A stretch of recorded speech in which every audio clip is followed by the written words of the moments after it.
Imagina que el año es 1788. Falta apenas un suspiro para que estalle la Revolución Francesa, aunque nadie en el Palacio de Versalles parece advertirlo aún. La corte de Luis XVI sigue girando con la misma elegancia que un reloj de oro, midiendo los días con fiestas, rituales y apariencias. Francia entera sufre de hambre, pero aquí, en el corazón del poder, el lujo todavía se confunde con la eternidad. Afuera, el cielo comienza a teñirse de un tono anaranjado profundo, y los últimos rayos del sol acarician los tejados, las fuentes, las estatuas y los setos que se extienden hasta perderse en el horizonte. El aire huele a cera derretida, a jazmín, a historia. Los criados caminan con pasos apresurados por los pasillos, los lacayos ajustan uniformes, las doncellas acomodan encajes y abanicos. Versalles se prepara para otra noche de esplendor, como tantas antes, sin sospechar que el tiempo de los reyes absolutos se agota. Antes de continuar, me da mucha curiosidad saber desde qué lugar del mundo y a qué hora te unes esta noche. Me encantaría leerte en los comentarios, porque al final, aunque nos separen siglos, compartimos la misma fascinación por esos momentos en que una civilización entera parece contener el aliento justo antes de cambiar para siempre. Camina conmigo.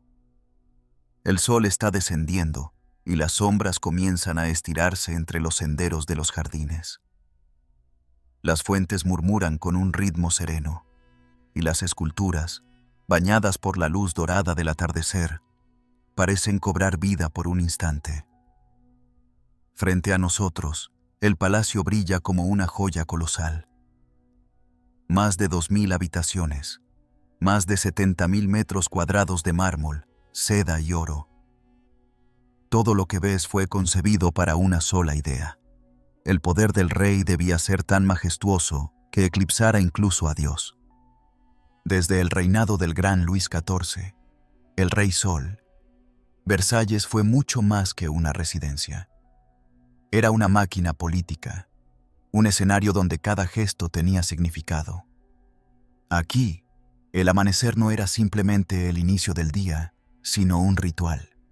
El rey se levantaba frente a sus cortesanos, y con ese gesto, el país entero despertaba. La etiqueta no era un capricho, era el lenguaje del poder. Y aunque ahora gobierna su nieto, Luis XVI, el peso de ese teatro sigue intacto. Mientras caminamos por los pasillos, el eco de los pasos se multiplica entre los mármoles. Los espejos, encendidos por las últimas luces del día, devuelven reflejos que parecen infinitos. Cada salón, cada lámpara, cada pintura cuenta la historia de un reino que quiso hacer de la belleza su escudo. Y sin embargo, si escuchas con atención, notarás algo en el aire. Un leve desajuste, una vibración distinta. Es el murmullo del cambio, todavía lejano, pero ya inevitable. En la galería de los espejos, el resplandor es casi irreal. Cientos de candelabros esperan ser encendidos. Las cortinas de seda ondean suavemente, y el mármol refleja los tonos cálidos del crepúsculo. Dentro de unas horas, aquí resonará la música de los violines y el rumor de las conversaciones cortesanas. Las damas lucirán vestidos que pesan lo mismo que una fortuna. Los caballeros hablarán de política y de moda, fingiendo no escuchar los rumores que llegan desde París. El precio del pan sube, las cosechas han sido malas, los impuestos son insoportables. Pero esas palabras no son bienvenidas en el palacio. No esta noche. María Antonieta, en sus aposentos, revisa con calma su tocado. El ritual de la belleza se cumple con precisión sagrada. Polvo de arroz, perlas, encajes, perfumes. A su alrededor, las doncellas se mueven sin hablar. acostumbradas a ese silencio cargado de protocolo. En otro punto del palacio, Luis XVI repasa documentos, torpe entre cifras y decretos. No lo sabe, pero la historia ya ha comenzado a escribir su destino. La noche avanza y el cielo se torna azul oscuro.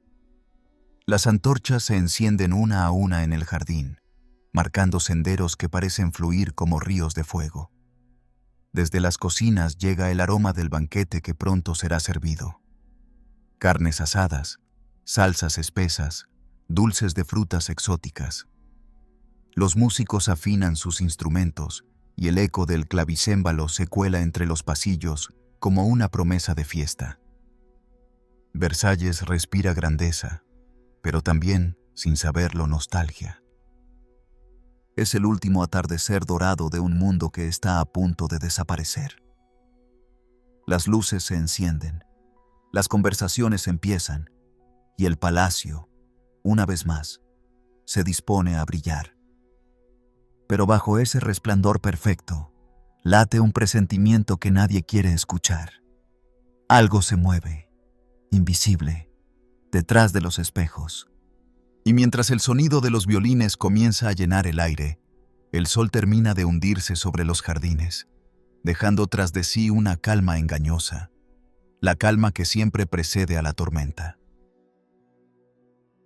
La noche ya ha caído sobre Versalles. Afuera, los jardines se disuelven en la penumbra, y solo las luces de las antorchas dibujan un contorno difuso sobre los estanques. Dentro del palacio, sin embargo, todo brilla. Miles de velas arden en los candelabros de cristal, proyectando sobre las paredes reflejos que se multiplican hasta el infinito.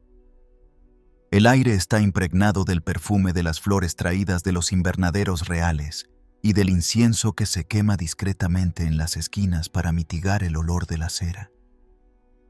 Cada sonido, el roce de los vestidos, el tintinear de las copas, el murmullo de las conversaciones, se mezcla con la música lejana del clavicémbalo, formando una sinfonía que parece no tener principio ni fin. Versalles es, en este momento, el corazón del mundo. O al menos, así lo siente la corte. Desde que Luis XVI lo convirtió en su residencia permanente, el palacio se transformó en el símbolo más visible de la monarquía absoluta. Aquí no se respira aire común, se respira política convertida en arte. Cada columna, cada tapiz, cada jardín ha sido diseñado para recordar a todos quién manda, quién ilumina, quién decide. El Rey Sol no solo construyó un palacio, construyó una idea, la de que el poder podía materializarse en piedra, oro y etiqueta. Caminar por los salones de Versalles en el siglo XVIII es adentrarse en un universo donde la apariencia lo es todo. El poder no se impone por la fuerza, sino por la fascinación. La corte vive pendiente del gesto del monarca, de su mirada, de la posición de sus manos durante los rituales cotidianos. Si el rey sonríe, la corte respira. Si el rey calla, nadie osa hablar. En los banquetes, el momento en que el soberano prueba el primer bocado marca el inicio del festín para todos. Hasta entonces, la comida permanece intacta. Esa dependencia, llevada al extremo, es el resultado de una estrategia milimétrica que el propio Luis XIV perfeccionó. Mantener a la nobleza entretenida, halagada y dócil, mientras el poder real se concentra en sus manos. El resultado fue un sistema perfecto. O al menos, eso parecía. Aquí, en estos corredores, se tejieron alianzas, se destruyeron reputaciones y se decidió el destino de un país entero entre copas de champán y valses de cuerda. Pero bajo la superficie dorada de los espejos, se esconde la tensión de un mundo que comienza a agrietarse. Versalles es esplendor y prisión a la vez. Los nobles que disfrutan de sus fiestas también saben que no pueden escapar de ellas. Para conservar sus privilegios, Deben vivir siempre bajo la mirada del rey, obedeciendo un protocolo tan rígido como el mármol que los rodea. El esplendor, por tanto, no es solo belleza, es una forma de control. Todo está medido. El número de pasos hasta el trono, la distancia entre una reverencia y otra, el momento exacto en que un sirviente debe abrir una puerta. Incluso el lujo más excesivo tiene una función política. Cada banquete, cada mascarada, cada joya ostentada en el pecho de una duquesa es un recordatorio visual del orden establecido. El mensaje es claro. Si el palacio brilla, es porque el rey lo permite. Si el mundo está en equilibrio, es porque él lo sostiene. Pero la noche de 1788 tiene un tono distinto. Tal vez sea el rumor que llega desde París, tal vez el cansancio de quienes han vivido demasiado tiempo dentro de un decorado. Mientras los músicos tocan, algunos cortesanos intercambian miradas nerviosas. En los corrillos se murmura sobre las deudas del Estado, sobre el aumento de los impuestos, sobre la falta de pan. La conversación se interrumpe apenas el rey entra en el salón. Su sola presencia borra cualquier sombra de preocupación. Luis XVI es aún el centro del universo, aunque su trono tiemble bajo la superficie. La galería de los espejos brilla con su esplendor habitual. Allí, los reflejos se multiplican hasta confundir la realidad con la ilusión. Es fácil perder la noción del tiempo en este lugar, donde los rostros parecen mezclarse con los destellos del oro. Algunos invitados cierran los ojos por un momento, dejándose envolver por la música, y es entonces cuando la magia de Versalles se revela por completo. El poder de hacer olvidar. Afuera puede haber hambre, crisis o rabia, pero dentro de estos muros solo existe el presente, un presente suspendido, interminable. Sin embargo, incluso en la belleza más absoluta, el oído atento percibe una nota discordante. Es apenas un rumor, un suspiro, el eco de algo que aún no tiene nombre pero que pronto lo cambiará todo. En la distancia, París no duerme. Las imprentas trabajan, las conversaciones se encienden en los cafés, las palabras libertad y pueblo comienzan a repetirse como un conjuro. Aquí, en cambio, el sonido que domina es otro, el del cristal que vibra con cada acorde, el del pasado que insiste en seguir brillando, aunque el futuro ya haya empezado a golpear a la puerta. ¿Hasta qué punto puede sostenerse un reino sobre la ilusión del esplendor? ¿Cuánto tiempo puede durar un sistema donde la belleza ha reemplazado a la verdad? Versalles no tiene respuestas, solo reflejos. Y en ellos, quizás, ya se adivina la sombra de lo que está por venir.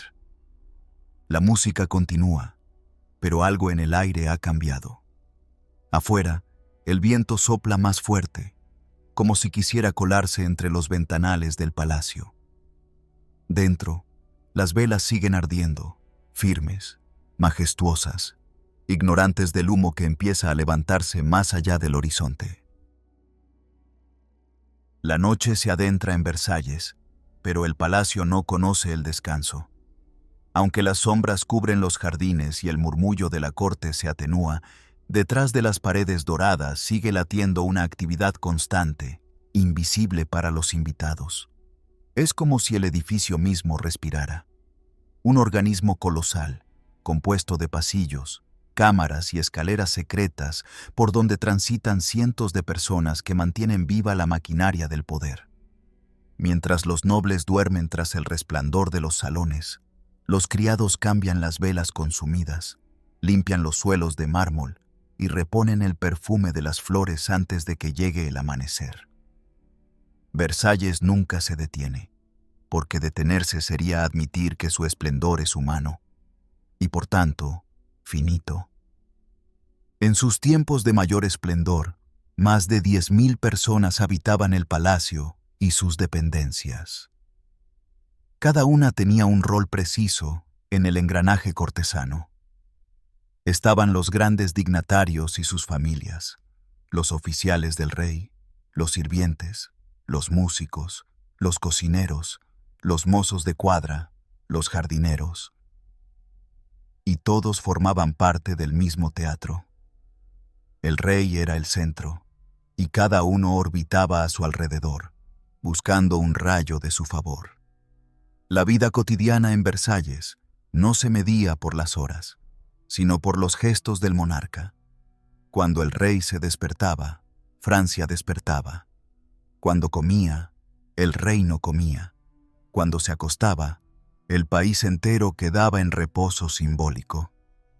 En la práctica, ese control absoluto se manifestaba a través de un ritual casi religioso: el lever du roi, la ceremonia del despertar. A primera hora de la mañana, los cortesanos privilegiados aguardaban su turno para asistir al momento en que Luis XVI abandonaba la cama. No era una simple rutina doméstica, sino un acto público, cuidadosamente ordenado. Había jerarquías incluso en la forma de acercarse al monarca. Algunos tenían el honor de entregarle una prenda, otros podían solo observarlo vestirse. A ojos modernos, puede parecer absurdo, pero en aquel entonces cada pequeño gesto significaba poder. Ser admitido en el ritual era una manera de existir ante los ojos del rey, y existir ante el rey era existir ante la historia. Todo el día transcurría bajo ese principio. Cuanto más cerca se estuviera del monarca, mayor era la influencia, mayor la posibilidad de ascender, o al menos de sobrevivir. Los pasillos estaban llenos de murmullos, favores, rivalidades. Las sonrisas eran armas, los cumplidos, estrategias. Hasta la cortesía tenía un precio. Cada saludo medido, cada inclinación exacta de la cabeza, era una moneda que podía comprarse con obediencia o perderse con una palabra imprudente. En los banquetes, en las salas de juego o en los jardines, el verdadero arte no era el del ocio, sino el de la supervivencia política. Y mientras la nobleza tejía su red de alianzas, el pueblo invisible de sirvientes garantizaba que todo siguiera funcionando con precisión mecánica. En las cocinas subterráneas, centenares de manos preparaban los festines reales. Carnes que llegaban aún humeantes, dulces de frutas traídas desde colonias lejanas, vinos que debían servirse a la temperatura exacta. En las lavanderías, otras manos lavaban sin descanso los trajes y encajes de los cortesanos. En los establos se cuidaban los caballos como si fueran criaturas sagradas. El lujo visible dependía de un ejército de sombras, de personas que nunca serían mencionadas en los diarios de la corte, pero sin las cuales el palacio no podría sostener su imagen de perfección. El día se estructuraba como una partitura. Cada hora tenía su música, su ritmo, su propósito. Desde el despertar hasta la cena del monarca, cada acción estaba regulada por un protocolo tan preciso que rozaba lo teatral. Los guardias abrían las puertas con un movimiento ensayado. Los músicos sabían cuándo debía sonar el clavicémbalo para anunciar la llegada del rey. Las damas se alineaban según su rango antes de entrar al salón. No había espacio para la improvisación. Y sin embargo, bajo esa superficie ordenada, latía una ansiedad silenciosa, el miedo a caer en desgracia, a ser olvidado, a quedar fuera del resplandor. Por la noche, cuando las luces del palacio se atenúan y los jardines vuelven a sumirse en la oscuridad, algunos cortesanos siguen despiertos. Las velas titilan en las alcobas. Los secretarios revisan cartas. Los amantes se citan en pasillos ocultos. El poder nunca duerme, Y en Versalles, ni siquiera el sueño es del todo privado. Las paredes oyen, los sirvientes observan, los rumores vuelan. En este mundo de oro, la intimidad es un lujo más escaso que los diamantes. A veces, entre el murmullo constante del palacio, alguien podría detenerse a escuchar. Tal vez el roce de un vestido en la penumbra, el suspiro de un criado exhausto, el viento que se cuela por los ventanales. Son los sonidos de un universo que se mantiene en equilibrio frágil, hermoso y artificial. Versalles, ese prodigio de arte y disciplina, brilla como una estrella que no sabe que su luz ya empieza a agotarse. Y mientras los primeros cantos de los gallos anuncian el amanecer, los criados se apresuran a preparar el nuevo día. Todo volverá a comenzar. Los mismos rituales, las mismas sonrisas, las mismas ambiciones. Pero entre los ecos de ese esplendor eterno, empieza a escucharse, muy lejos aún, una voz distinta, una que no pertenece a la corte ni al rey. En los aposentos más resplandecientes de Versalles, bajo los frescos pintados con escenas mitológicas y las lámparas de cristal que difunden una luz temblorosa, una mujer se prepara frente a un espejo tan grande que parece duplicar el mundo. Su rostro, perfectamente iluminado por las velas, muestra la calma estudiada de quien ha aprendido que cada gesto puede ser interpretado. María Antonieta, reina de Francia, observa su propio reflejo mientras un ejército de doncellas ajusta el corsé, acomoda los pliegues del vestido y coloca con precisión milimétrica los rizos empolvados que coronan su peinado. Todo es ritual, todo es apariencia, todo debe ser impecable, porque en Versalles la imperfección no se perdona, y mucho menos en una reina. Hija de la poderosa emperatriz María Teresa de Austria, María Antonieta llegó a Francia con apenas 14 años, convertida en símbolo viviente de una alianza política. Su boda con el delfín Luis, futuro Luis XVI, fue una fiesta nacional, pero también una condena silenciosa. Aquella niña, criada en la corte de Viena, pronto se encontró prisionera de un mundo donde cada movimiento estaba reglamentado, donde los ojos de cientos de cortesanos la seguían incluso al despertarse. Aquí, en Versalles, la reina no pertenece a sí misma, pertenece al espectáculo del poder. Los cronistas de la época la describen como encantadora, espontánea, amante de la música y del teatro. Tenía un don natural para la elegancia, una gracia que cautivaba a quien la veía. Pero esa misma naturalidad, en un ambiente regido por la rigidez de la etiqueta, pronto se convirtió en su mayor falta. Los viejos nobles franceses, celosos de su influencia, comenzaron a murmurar. Decían que era frívola, extranjera, demasiado ligera para el peso de la corona. Su gusto por el lujo, por los vestidos, los perfumes, los bailes, se volvió el blanco favorito de las críticas. No entendían, o no querían entender, que detrás de aquella búsqueda de placer había una necesidad de escapar. María Antonieta vivía rodeada de gente, pero casi siempre estaba sola. Ni el amor de su esposo, reservado y tímido, ni la adoración de sus damas podían llenar el vacío que sentía. Su vida era una representación constante, la de la esposa perfecta, la reina generosa, la mujer siempre sonriente. Pero tras los abanicos y las risas, se escondía una profunda tristeza. Las presiones políticas, los rumores, la imposibilidad de encontrar un espacio propio dentro de la corte la llevaron a construir un refugio secreto. El Petit Trianon, una pequeña joya arquitectónica dentro del vasto dominio de Versalles, donde podía ser, por unas horas, simplemente María Antonieta y no la reina de Francia.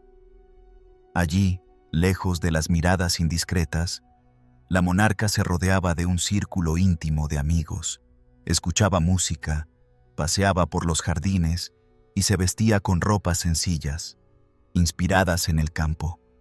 En el Trianon no había ceremonias ni jerarquías, solo risas, meriendas y flores. Sin embargo, esa búsqueda de sencillez sería interpretada como una ofensa por los cortesanos, que la acusaron de despreciar las tradiciones francesas. A ojos del pueblo, su gusto por el aislamiento se convirtió en símbolo de frivolidad, y pronto empezaron a llamarla Madame Déficit, culpándola de los males económicos del reino. Lo cierto es que la reina no comprendía del todo el país que gobernaba. Había nacido en un mundo donde el poder se transmitía por herencia, no por mérito, y donde los pobres existían más como rumor que como presencia. Sin embargo, a medida que los años avanzaban, empezó a percibir que algo se movía fuera de los muros del palacio. Las cartas de sus embajadores, las conversaciones en voz baja de sus ministros, el tono cada vez más tenso de los discursos, todo indicaba que la calma estaba por romperse. Y aunque la historia la recordará envuelta en joyas, hubo noches en que María Antonieta durmió con el corazón encogido por el miedo. La vemos ahora, en esta noche de 1788, recibiendo a sus damas mientras el sonido lejano de los violines se mezcla con el crujido de los corsés. Su risa flota en el aire, pero sus ojos se pierden a veces en un punto invisible, como si miraran más allá del espejo. En el fondo, sabe que el amor del pueblo se ha enfriado, que las murmuraciones cruzan el país como un viento helado. Intenta mantenerse firme, representar el papel que le fue impuesto, pero bajo las capas de seda y los diamantes, late una mujer que añora libertad. El palacio, entretanto, continúa su danza de luces. Los criados encienden nuevas velas, las conversaciones en los salones se alargan y el reloj avanza sin prisa hacia la medianoche. Afuera, los jardines duermen bajo la luna y los ecos del festín se disuelven en el aire tibio. Nadie sospecha que en las calles de París, muy lejos de este lujo, los panaderos cierran sus puertas vacías y las madres apagan las lámparas con el estómago vacío. Y así, mientras la reina suspira frente al espejo y el palacio se cubre de un resplandor dorado, una pregunta parece flotar en el aire. ¿Qué ocurre cuando la belleza deja de proteger y se convierte en una carga? El silencio que envuelve Versalles tiene una respuesta, pero aún nadie está dispuesto a escucharla. El reloj marca las 9 de la noche y el corazón de Versalles late al ritmo del clavicémbalo. El gran salón se ilumina con miles de velas que, reflejadas en los espejos, multiplican la luz hasta convertirla en una constelación doméstica. El aire vibra con el aroma de los perfumes más caros, mezclado con el de los platos que llegan desde las cocinas reales. Carnes asadas, trufas, vinos añejos, frutas exóticas que han cruzado el mar. Todo está dispuesto para el banquete, ese ritual en el que la abundancia se convierte en una forma de poder. Porque en una corte donde nada se deja al azar, comer no es solo un placer, es una ceremonia política. Las puertas del salón se abren con solemnidad y los invitados hacen su entrada como si pisaran un escenario. Los vestidos, bordados con hilos de oro, crujen al rozarse. Los abanicos se abren y cierran como alas de mariposa. Los caballeros inclinan la cabeza con estudiada cortesía. En la mesa, la vajilla de porcelana brilla como si estuviera hecha de luz, y los cubiertos de plata reflejan los rostros ansiosos de los comensales. En la cabecera, el rey Luis XVI ocupa su lugar, rodeado de dignatarios, mientras la reina sonríe con una elegancia que oculta el cansancio de los últimos días. Nadie lo menciona, pero todos saben que fuera del palacio las cosas no marchan bien. Aquí dentro, sin embargo, la miseria no existe, solo la apariencia de la felicidad. Los primeros platos se sirven en un silencio casi religioso. El protocolo dicta cada movimiento, cuándo tomar el cubierto, cuándo hablar, cuándo reír. No hay improvisación posible. El banquete de Versalles no es una comida, es una representación del orden del mundo. Los criados se desplazan sin hacer ruido, como sombras entrenadas, reponiendo copas, limpiando migas, observando sin ser vistos. Los músicos, desde una galería superior, interpretan un minueto pausado que se confunde con el murmullo de las conversaciones. Entre los nobles se intercambian frases triviales sobre moda, arte o política, siempre en tono amable, siempre medido. Nadie se atreve a mencionar la palabra crisis. Y sin embargo, en cada sonrisa educada se esconde una preocupación. El tesoro real se vacía, los préstamos no alcanzan, los banqueros comienzan a mostrarse reacios a financiar nuevas fiestas.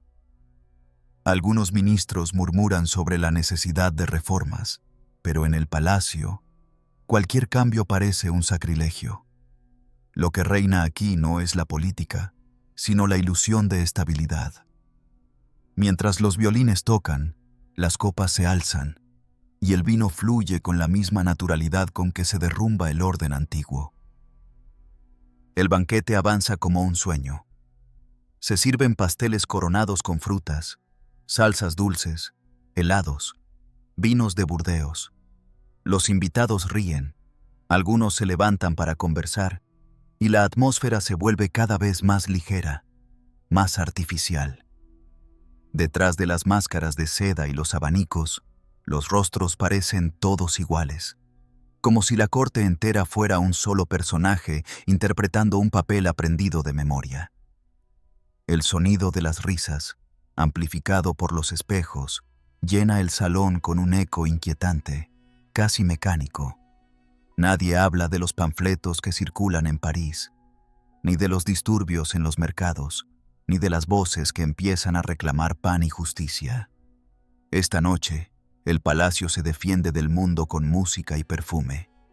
En un rincón, un grupo de cortesanos comenta la última moda llegada de Inglaterra. En otro, una dama susurra un rumor sobre la reina. Un diplomático extranjero observa, fascinado, aquella coreografía de lujo. Desde su trono simbólico, el rey asiente, sonríe, mastica despacio, como si cada movimiento suyo tuviera peso en el destino del reino. A su lado, María Antonieta mantiene el gesto perfecto de serenidad. Pero sus pensamientos están lejos, quizá en su refugio del Petit Trianon, quizá en sus hijos que duermen bajo la vigilancia de las nodrizas. Ella también sabe que las luces del banquete no podrán brillar eternamente. Mientras la orquesta cambia de ritmo, algunos invitados comienzan a bailar. Los vestidos giran, las pelucas se agitan, los abanicos crean un murmullo de viento suave. El oro, el cristal y la música forman un cuadro de belleza casi hipnótica, tan intenso que resulta fácil olvidar lo que existe más allá de las puertas del salón. El arte de Versalles es precisamente ese: hacer creer que el tiempo puede detenerse, que el mundo exterior no tiene poder aquí dentro. Pero la historia, aunque se disfrace de música, nunca deja de avanzar. Afuera, el aire nocturno es frío. Las luces del palacio se reflejan en los estanques como estrellas caídas. Los criados, agotados, se mueven entre sombras para preparar lo que vendrá al amanecer.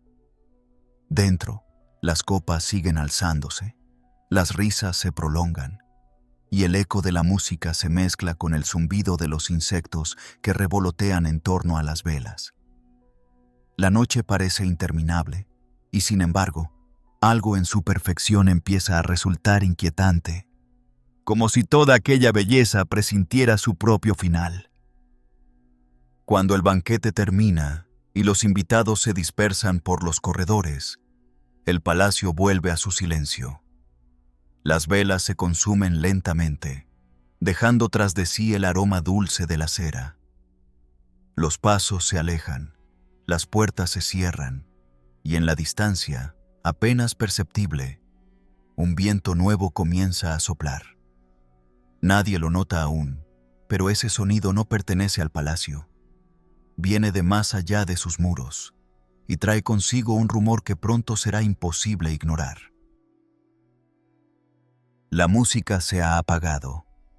Los últimos acordes del clavicémbalo se disuelven entre los corredores vacíos, y en la distancia solo quedan los ecos de las risas y el tintinear de las copas. Dentro del palacio, el aire huele todavía a vino y perfume. Pero afuera, más allá de los muros de mármol y oro, la noche es otra. A pocos kilómetros de allí, París duerme inquieta, o tal vez ya no duerme. El invierno se acerca, el pan escasea y las calles resuenan con un rumor que ningún banquete puede acallar. Son voces nuevas, ásperas, urgentes, que comienzan a abrir grietas en el silencio del reino. En las panaderías de los barrios pobres, las colas se forman antes del amanecer. Las madres se abrigan con lo poco que tienen, esperando durante horas para conseguir un trozo de pan que, muchas veces, ya no alcanza.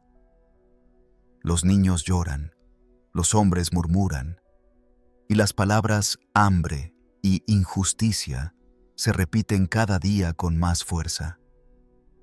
Los impuestos pesan como una losa sobre los hombros del pueblo, mientras las arcas del Estado se vacían en guerras lejanas y fiestas interminables. En los cafés, los intelectuales discuten sobre las nuevas ideas que vienen de América y de los filósofos de la Ilustración. Hablan de libertad, de igualdad, de derechos. Las palabras son pequeñas chispas, pero el aire está tan seco que basta un soplo para que se encienda el fuego. Francia, en este final del siglo XVIII, es un país de contrastes extremos. En el campo, los campesinos trabajan de sol a sol en tierras que no les pertenecen. Pagan diezmos a la iglesia, impuestos al Estado y rentas a los nobles, hasta que lo poco que les queda apenas alcanza para sobrevivir. En las ciudades, los artesanos luchan por mantener sus oficios mientras los precios suben sin control. Solo una minoría vive en la abundancia, y esa minoría, concentrada en lugares como Versalles, parece ajena a todo. Pero el equilibrio que sostuvo al reino durante siglos comienza a resquebrajarse. Lo que antes se aceptaba como un destino divino, ahora empieza a verse como una injusticia intolerable. En los periódicos clandestinos y los panfletos que circulan por París, las críticas contra la monarquía se vuelven cada vez más atrevidas.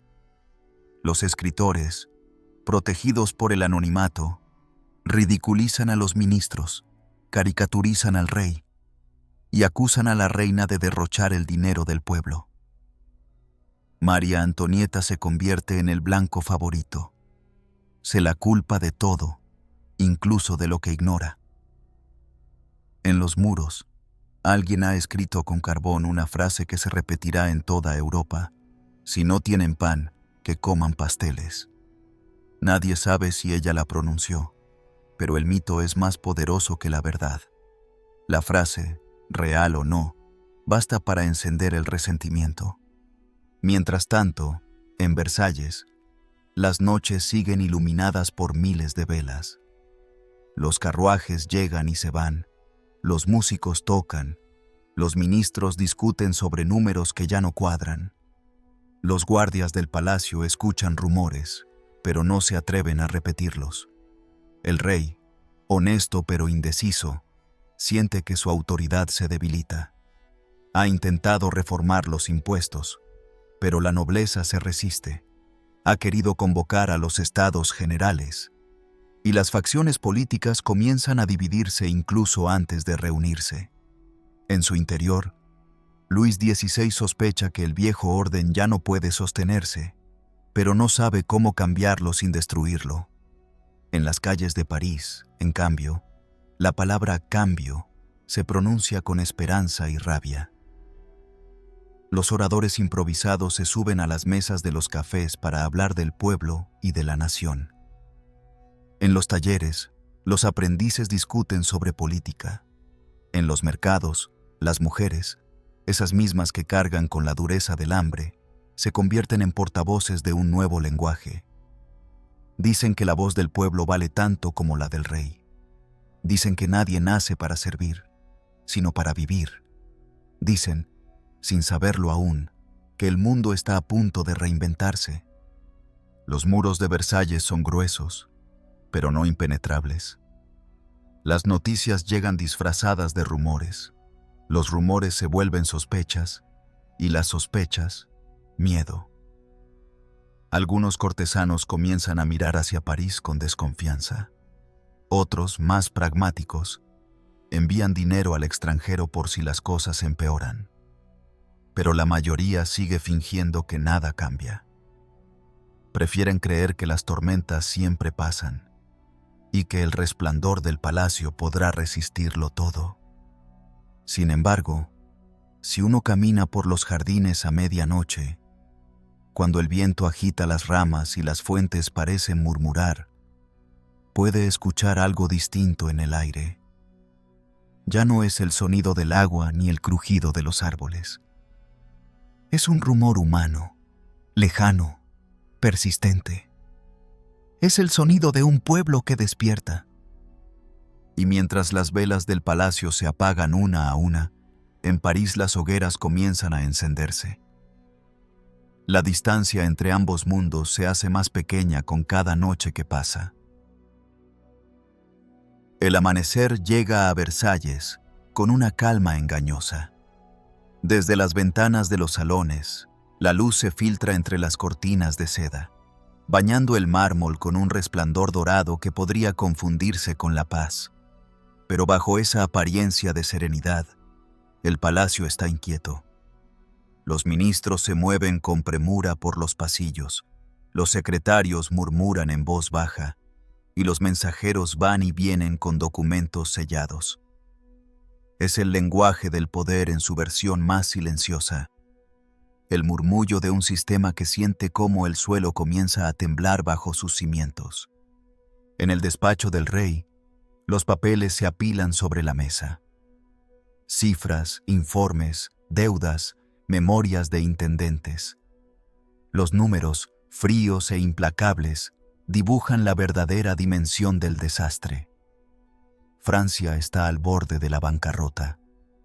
Las guerras contra Inglaterra, las ayudas a la independencia de América y el lujo insaciable de la corte han vaciado las arcas del Estado.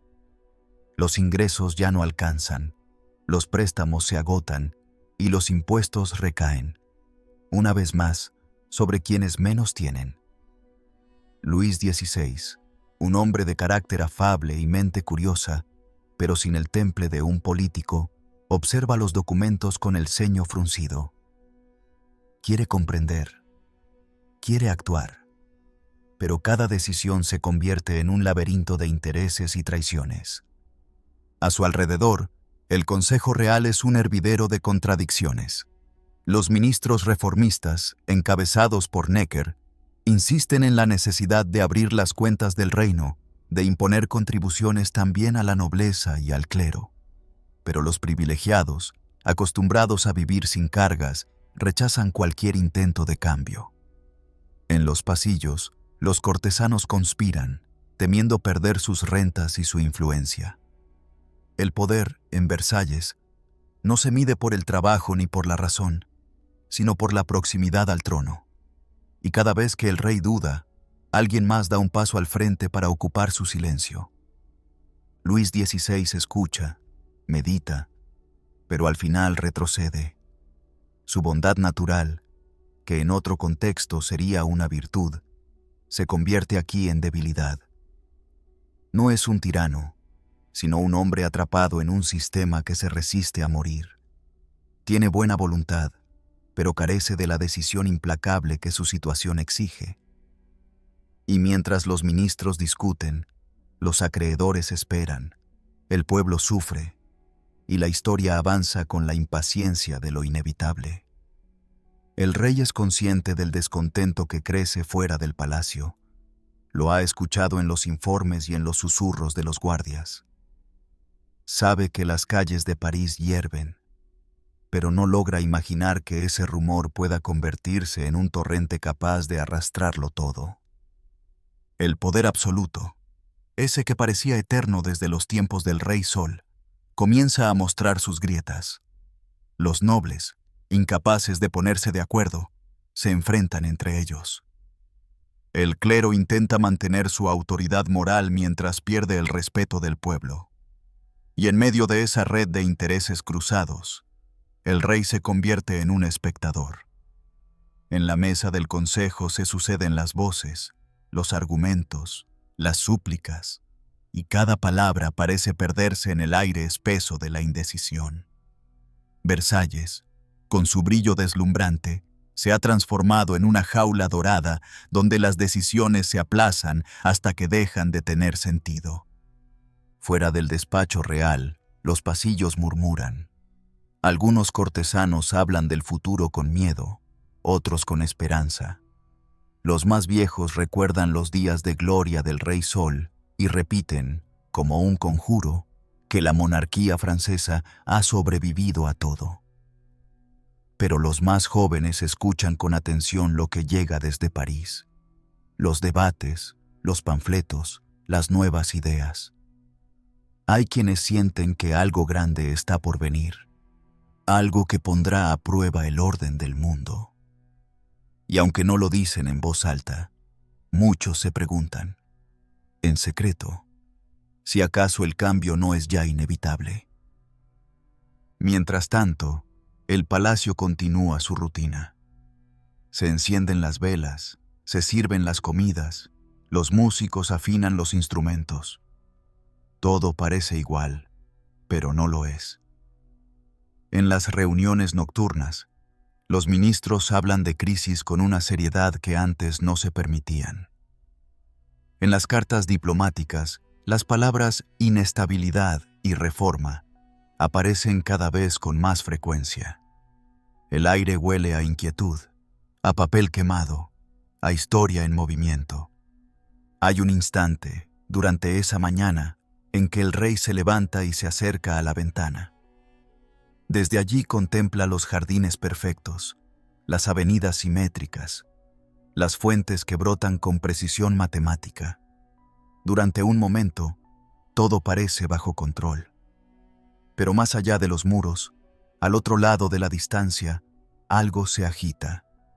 No es el viento, es el rumor del pueblo, el sonido del descontento que avanza como una marea invisible. Y cuando el rey vuelve a su escritorio, el sol comienza a ocultarse entre los árboles.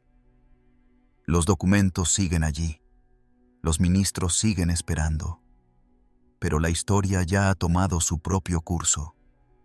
El poder, ese que una vez iluminó a toda Europa, empieza a oscurecerse bajo el peso de su propio esplendor. Esa noche, mientras los pasillos se vacían y los ecos del día se disuelven entre los muros, los candelabros titilan con una luz incierta, como si el propio palacio presintiera que el amanecer siguiente traerá algo distinto. París despierta con un murmullo que crece cada día un poco más. En los cafés, los talleres y las plazas, la conversación se ha convertido en un acto político.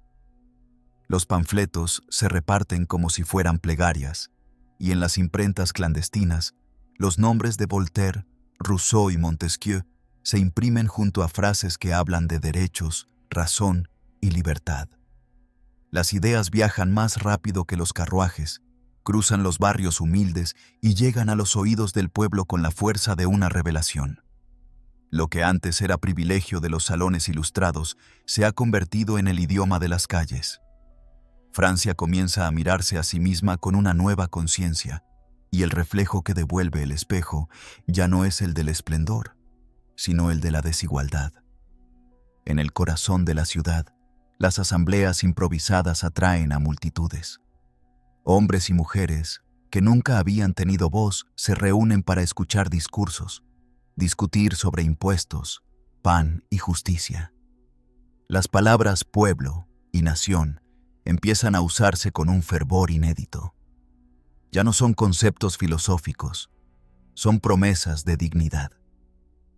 Cada conversación en una taberna, cada hoja impresa en papel barato, es una chispa que enciende el pensamiento de un país entero.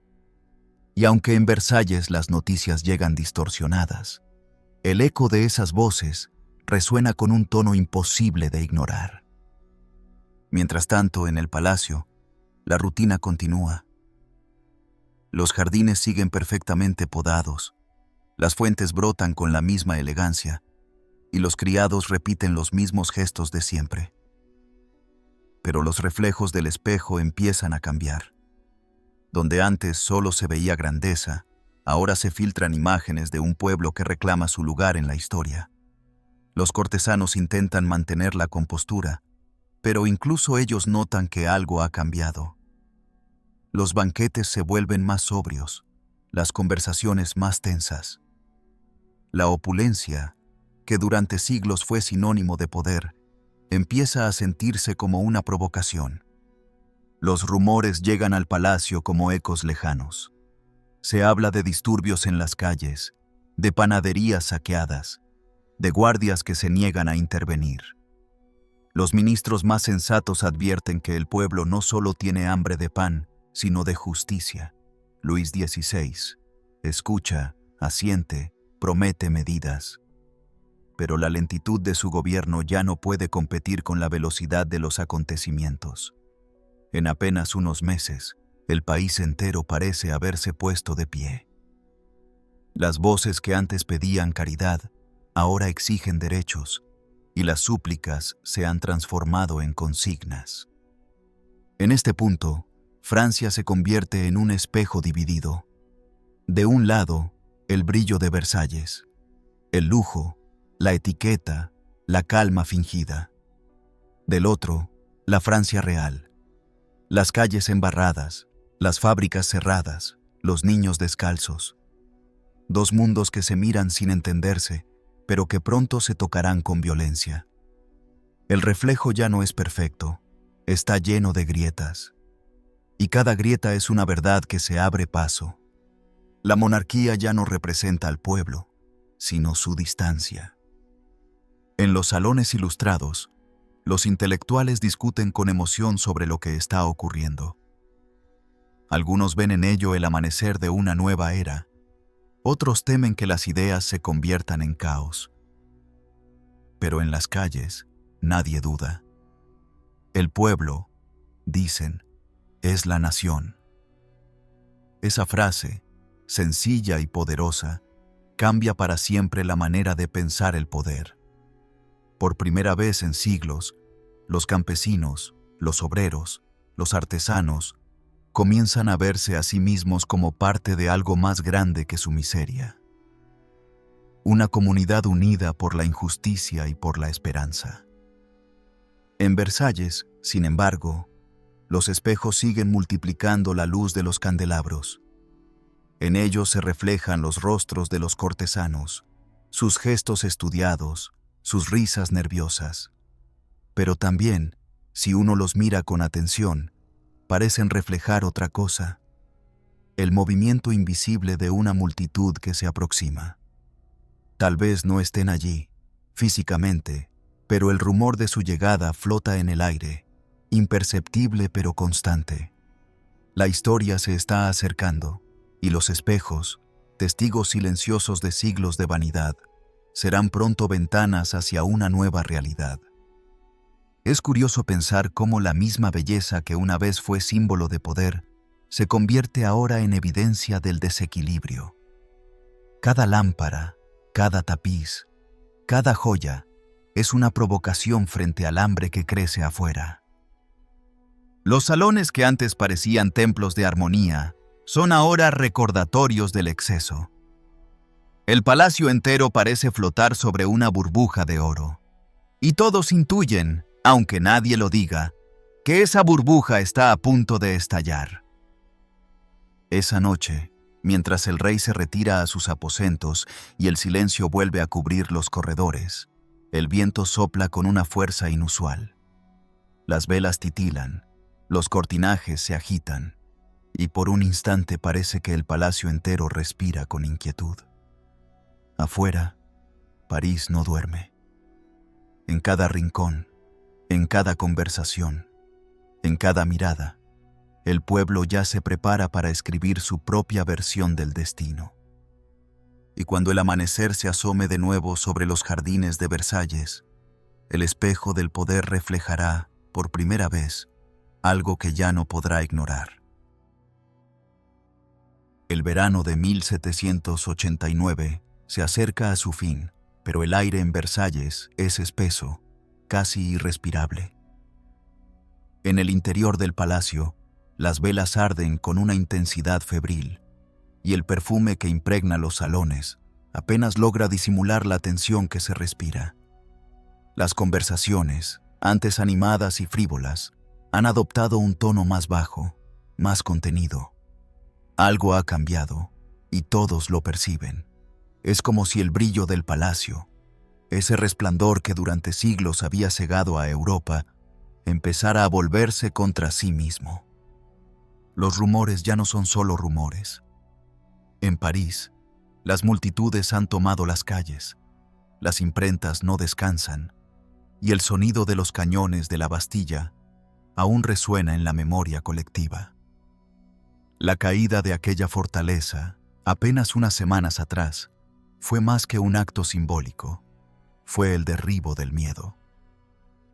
Desde entonces, el país entero parece haber despertado. En los pueblos, los campesinos se alzan contra los señores feudales. En las ciudades, las asambleas populares crecen cada día. En las calles, la palabra revolución ha dejado de ser un susurro para convertirse en un grito. En los pasillos del palacio, los sirvientes hablan en voz baja. Las doncellas miran por las ventanas con una mezcla de curiosidad y temor. Nadie se atreve a decirlo abiertamente, pero todos temen que el pueblo marche hacia Versalles. Las guardias se refuerzan, se cierran las puertas a cal y canto, y los ministros, pálidos, se encierran durante horas en discusiones interminables. El rey intenta mantener la calma, pero su rostro lo traiciona. Ha perdido el control, y lo sabe. Sus órdenes se contradicen, sus decisiones llegan tarde.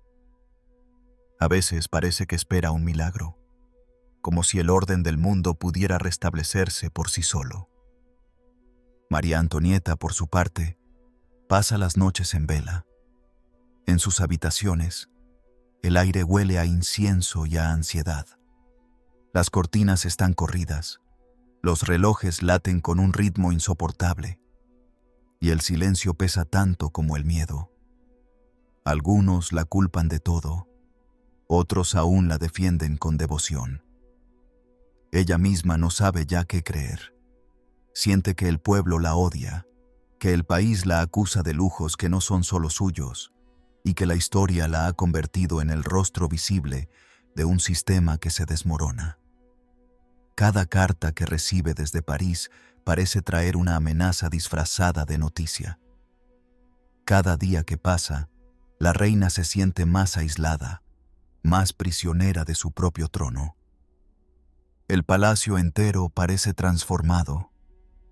Los músicos tocan, sí, pero sus melodías suenan apagadas, mecánicas. Las cenas continúan, pero los banquetes se reducen. Los nobles intentan mantener la apariencia del esplendor de antaño, pero los gestos son forzados. En los pasillos, los criados cruzan miradas que lo dicen todo. Saben que algo se aproxima, algo que ni los guardias ni las paredes podrán contener. Afuera, la noche se cierne sobre los jardines con una quietud extraña. No hay viento, no hay canto de aves, Solo un silencio denso, expectante, como el momento previo a una tormenta. Algunos cortesanos empiezan a preparar discretamente su huida. En los carruajes se cargan cofres, documentos, joyas. Las conversaciones giran en torno a refugios en el extranjero, a alianzas posibles, a cartas sin respuesta. Pero otros, los más leales, se niegan a abandonar el palacio. Creen, o quieren creer, que la autoridad del rey aún puede imponerse, que la multitud terminará por calmarse, que Francia recapacitará. Y así, entre la desesperación y la negación, Versalles flota en un estado de espera interminable. Esa noche, los corredores están más silenciosos que nunca. Los guardias caminan con pasos lentos, atentos al menor sonido. De vez en cuando, el eco lejano de un trueno rompe el silencio. Algunos lo toman por una tormenta, otros por un presagio. Desde las ventanas del ala norte se divisan destellos en el horizonte, luces que parpadean como si el cielo mismo ardiera. Son hogueras, quizá, o antorchas. Nadie lo sabe con certeza, pero en el corazón del palacio, ese rumor lejano se siente como una amenaza que se acerca con paso seguro. En sus aposentos, el rey se encierra con sus consejeros. Las voces se alzan, se cruzan, se pierden. Hay discusiones sobre enviar tropas, sobre negociar, sobre huir. Ninguna opción parece suficiente. Luis XVI, fatigado, mira a su alrededor y comprende, por fin, la magnitud del abismo. Durante siglos, el poder real fue considerado divino, inquebrantable, eterno. Y ahora, ante sus ojos, ese poder se deshace como cera bajo el calor del fuego humano. María Antonieta reza en silencio. Sus manos tiemblan, pero su mirada es firme. A través de la ventana, contempla el reflejo de la luna en los estanques, y por un instante, el agua le devuelve la imagen de una reina que ya no gobierna, sino que espera. El incienso sigue ardiendo, lento, persistente, llenando el aire con un aroma dulce y triste. Versalles, ese monumento al orden y la perfección, parece suspendido entre dos mundos, el del pasado que se resiste a morir y el del futuro que exige nacer. Y cuando el reloj marca la medianoche, un silencio absoluto envuelve el palacio. Ni un solo sonido interrumpe la quietud, salvo el latido del propio edificio, ese pulso que anuncia que algo, en cualquier momento, va a romperse. Afuera las luces del horizonte titilan con fuerza creciente. Nadie lo sabe aún, pero el camino que separa a la multitud del palacio ya no es tan largo. El amanecer del 5 de octubre de 1789 no tiene el brillo dorado de los días de antaño. El cielo de París es gris y pesado, y un viento húmedo recorre las calles arrastrando el olor del barro y del pan que ya no alcanza para todos. En los mercados, el descontento ha superado el murmullo. Las mujeres, agotadas por el hambre y la desesperación, alzan la voz.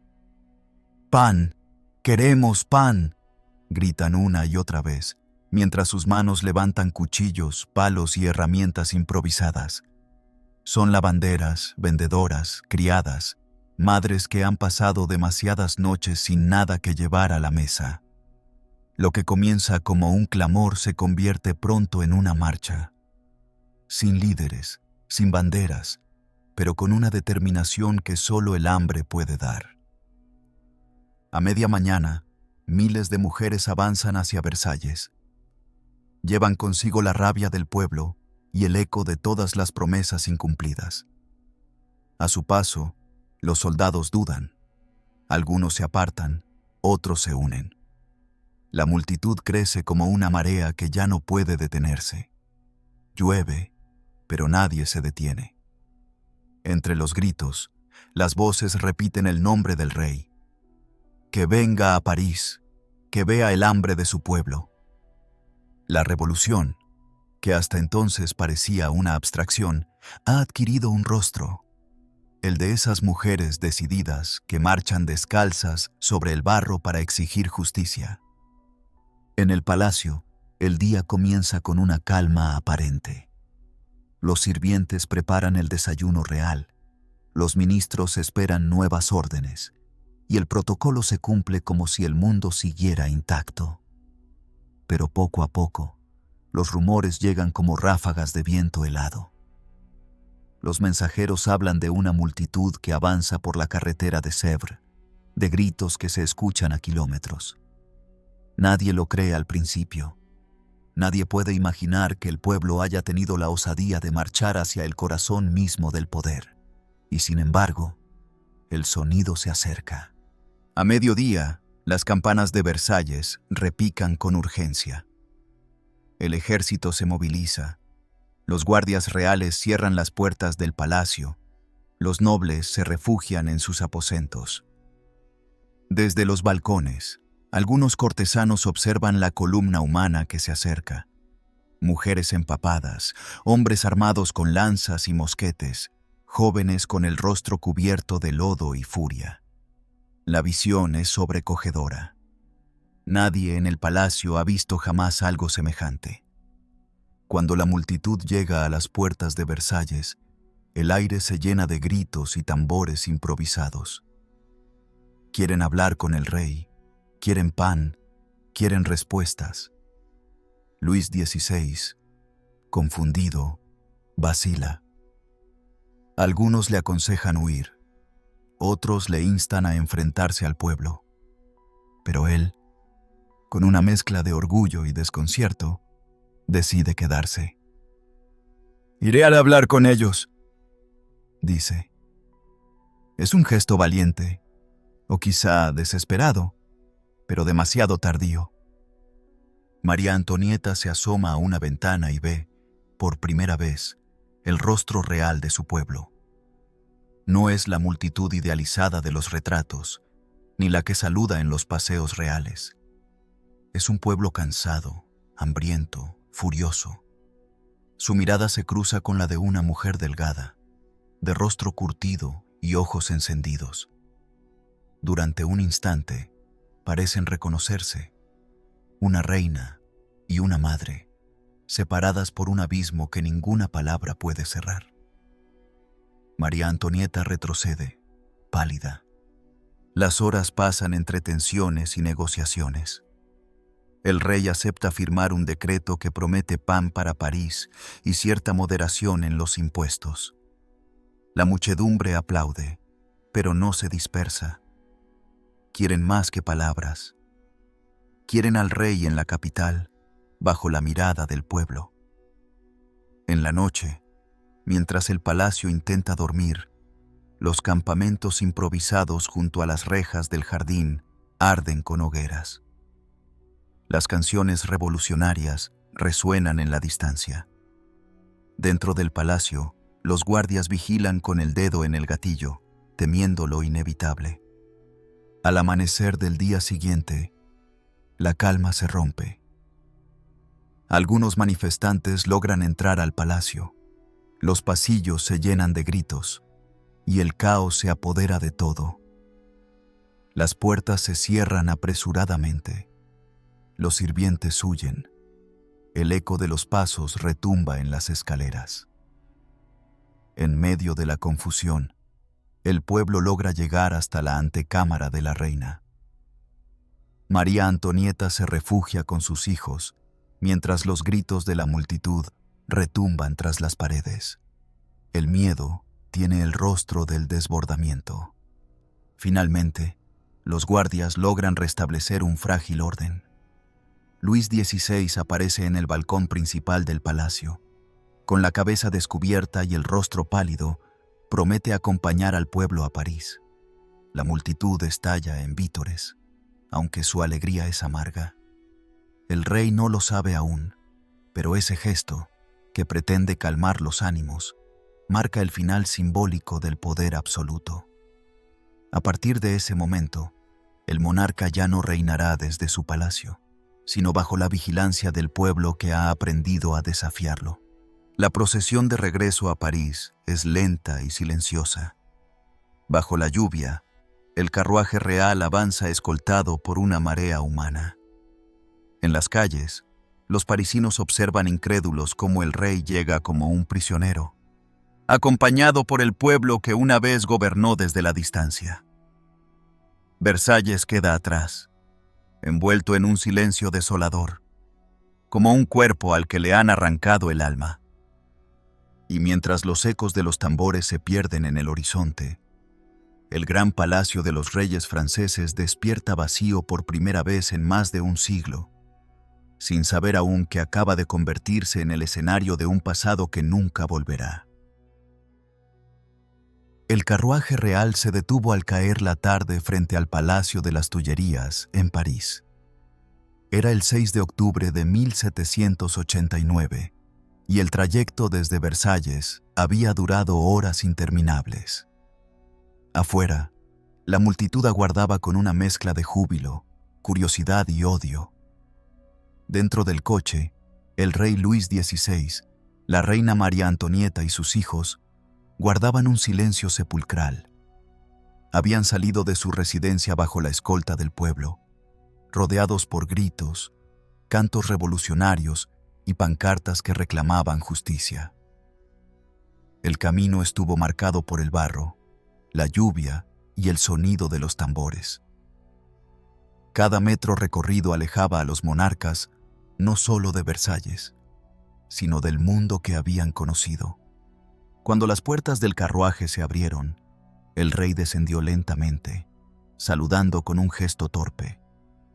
El pueblo respondió con vítores mezclados con insultos, una ovación contradictoria que reflejaba el momento histórico. Aún lo respetaban como figura, pero ya no como soberano. A partir de esa noche, Luis XVI dejaría de ser el monarca absoluto de Francia para convertirse en un prisionero en su propio reino. El poder, ese que durante siglos había emanado de su dinastía, ahora fluía desde las calles hacia los nuevos actores del tiempo, el pueblo y la revolución.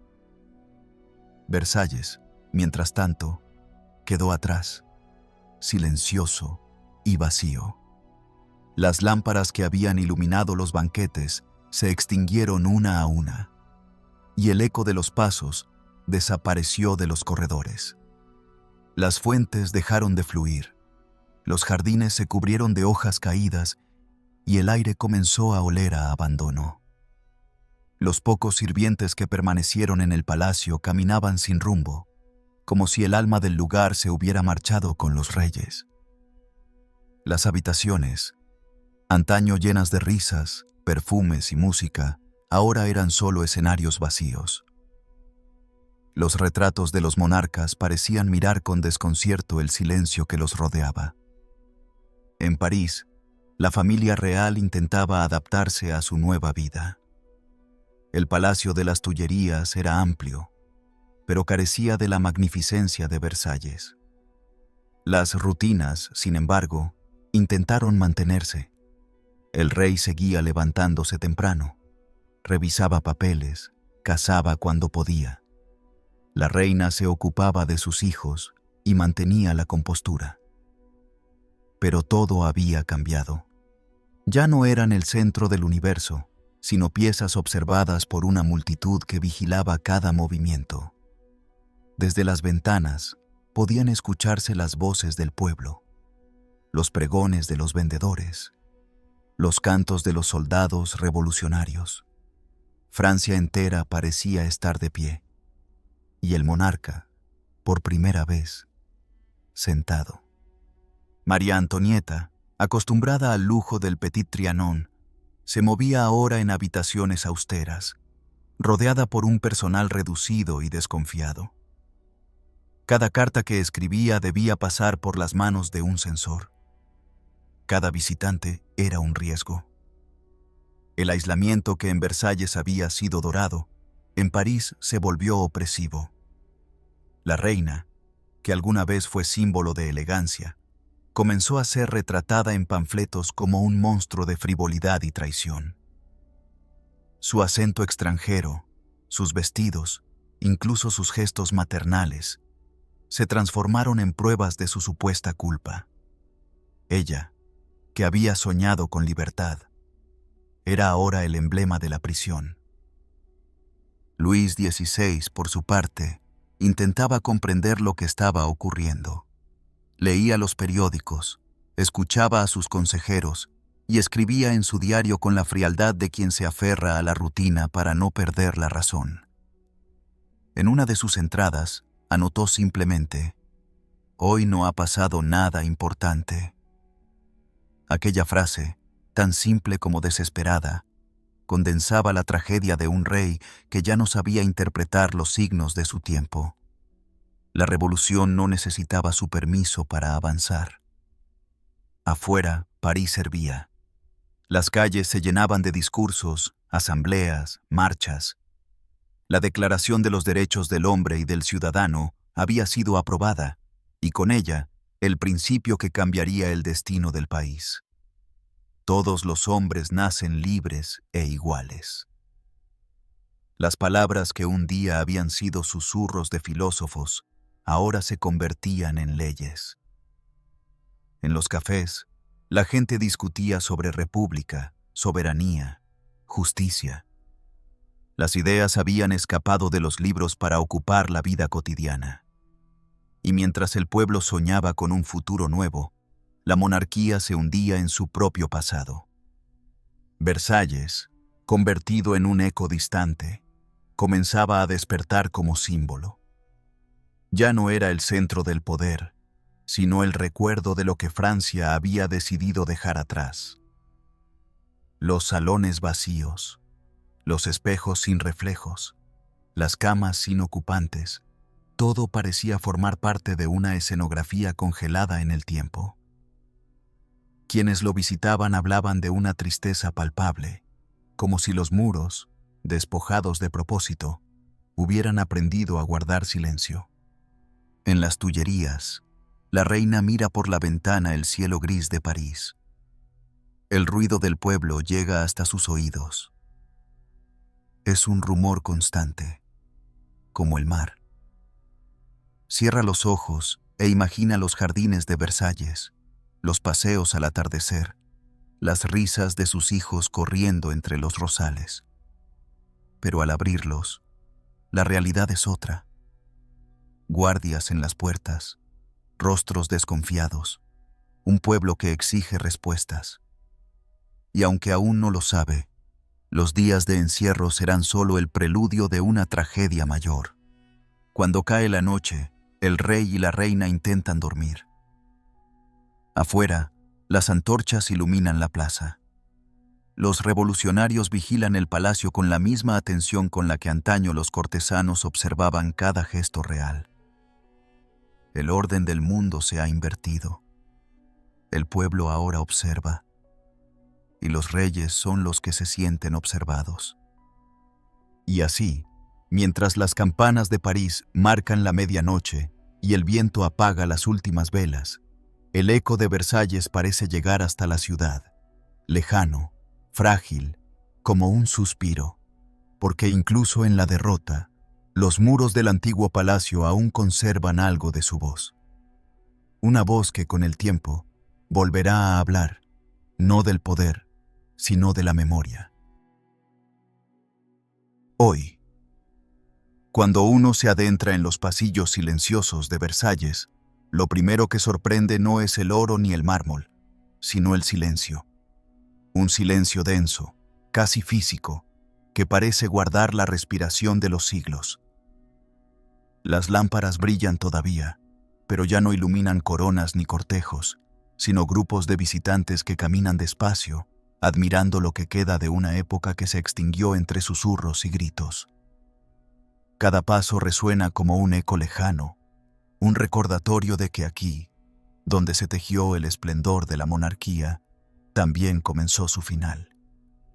Las paredes conservan los colores del tiempo, y en la galería de los espejos, los reflejos siguen multiplicándose como si se resistieran a olvidar.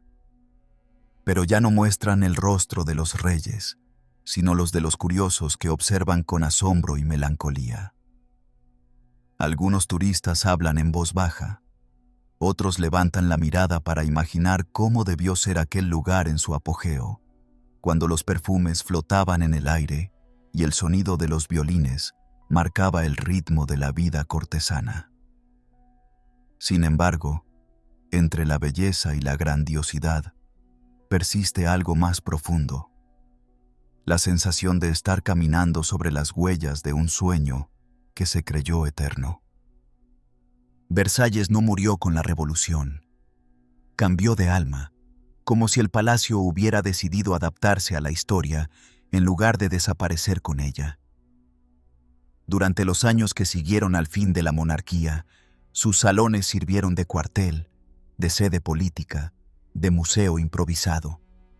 Hubo un tiempo en que sus jardines se llenaron de soldados en lugar de nobles, de órdenes en vez de danzas.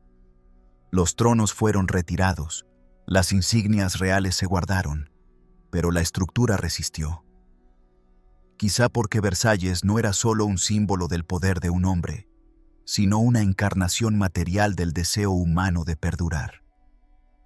A lo largo del siglo XIX, el palacio fue redescubierto con una mirada distinta. Napoleón lo recorrió con respeto y ambición. Los restauradores lo devolvieron lentamente a su esplendor. Y finalmente, los museos lo abrieron al pueblo. Ese mismo pueblo que un día marchó contra él. Desde entonces, Versalles pertenece a todos, aunque guarda aún la impronta de aquellos que lo soñaron y lo habitaron. En sus muros conviven la grandeza y la ruina, el orgullo y la advertencia.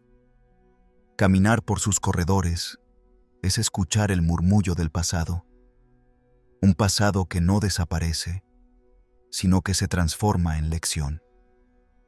Hoy, la luz que entra por los ventanales de la Galería de los Espejos ya no es reflejo de la gloria, sino de la memoria.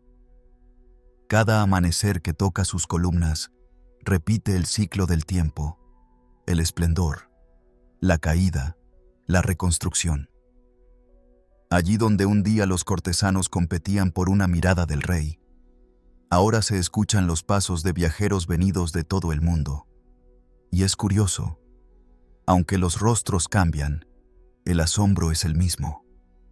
Porque Versalles, incluso despojado de su poder político, conserva algo que ninguna revolución puede destruir: su capacidad de fascinar. En sus jardines, el orden geométrico sigue siendo un lenguaje. Cada sendero, cada fuente, cada estatua parece recordar que la perfección también puede ser una forma de fe. Pero cuando el sol cae y los visitantes se marchan, el palacio vuelve a quedarse solo. Igual que aquella noche de 1789. Entonces, los sonidos se disuelven y el aire recupera la quietud de los siglos. En ese instante, Versalles vuelve a ser lo que siempre fue: un testigo. Observa sin juzgar, escucha sin hablar. Guarda en su memoria tanto la música de los bailes como los gritos del pueblo, el perfume de las fiestas y el humo de la historia. Hay quienes dicen que por las noches aún se escuchan pasos en los pasillos, risas apagadas, el tintinear de un vaso sobre la plata. Quizás sean los ecos de los que nunca se marcharon, o tal vez el propio edificio repitiendo su historia. Y si uno se detiene frente a los espejos, cuando todo está en silencio, puede tener la impresión de que entre los reflejos asoma una figura: un rey distraído, una reina melancólica, un sirviente que se apresura a encender una vela. No es fantasía, es la memoria que se niega a apagarse. Versalles no es solo un monumento al poder, sino una metáfora del ser humano, de nuestra capacidad para construir belleza y también para destruirla, de nuestra obsesión por dejar huella, de nuestro anhelo de eternidad. En cada piedra hay una historia de gloria y de pérdida. En cada reflejo un recordatorio de que nada es absoluto, ni siquiera la grandeza. Y sin embargo, pese a todo, seguimos volviendo a él, fascinados por la mezcla de esplendor y fragilidad que define su espíritu. Cuando cae la tarde y el sol se refleja por última vez sobre los espejos, el palacio entero parece suspirar. Las sombras se alargan sobre los jardines, el aire se enfría y el día se retira en silencio, como si el propio tiempo bajara la cabeza en señal de respeto. El mundo ha cambiado, los reyes han desaparecido, pero Versalles sigue allí, inmutable y vivo, recordándonos que la historia, como la luz, nunca deja de regresar. Mientras el último rayo se disuelve en el mármol, uno comprende que este lugar no pertenece solo al pasado, sino a esa parte de nosotros que sigue buscando belleza, incluso en las ruinas del poder. Hemos recorrido juntos los pasillos dorados de Versalles, escuchado sus ecos y sentido cómo el tiempo se detenía entre sus muros. Ahora el palacio descansa, igual que nosotros, envuelto en la calma de la historia que susurra al oído del presente. Quizá te quedes pensando en lo que permanece y en lo que se desvanece con los siglos. Buenas noches.